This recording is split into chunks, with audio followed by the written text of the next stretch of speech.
10 taon nang namamanata sa Poong Nazareno si Christopher Calyawa. Bukod sa paghahanda ng kanilang mga sarili, may isang bagay rin silang dinadala bilang parte ng tradisyon at paniniwala. Unang-una kailangan i-prepare mo yung sarili mo at ang iyong pamilya.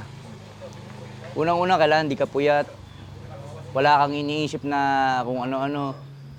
Talagang ibibigay mo sa Poong Nazareno lahat ng araw mo. Kasi isang beses lang yan sa isang taon. Unang-una siyempre nagdadala kami ng pamunas.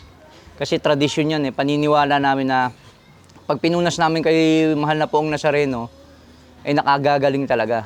Sa kabilang banda, may mga nais namang dumalo at manampalataya sa imahen, ngunit tila di mapagbigyan ng pagkakataon. Sa ganitong sitwasyon, naghahanap na lamang sila ng ibang paraan para makiisa sa taunang tradisyon.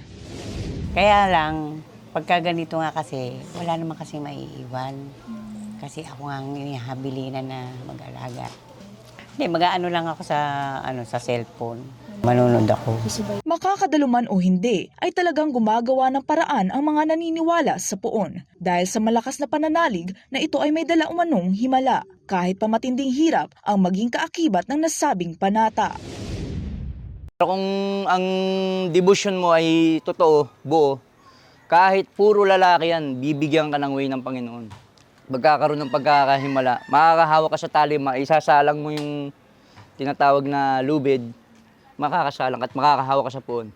Kasi una, nakaligtas ako sa mga sakit ko, sa pagdadasal ko sa Kanya na, Lord, alisin mo yung sakit ko. Napakinggan naman ako. Kung ano man yung hiniling mo sa kanya, ibinibigay niya. Yun. Kahit sabi mo hindi mo nakikita, mararamdaman mo siya. Yun. Iba't iba man ang pamamaraan ng paghahanda sa gataong kapistahan, gayon din sa paniniwala, iisa lang ang nag-uudyok sa mga deboto o nananampalataya.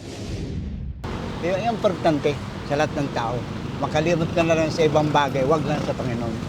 Nauuna sa mga balitang totoo at laging bago, Carms Magliyuan, Alauna sa Balita, Congress TV.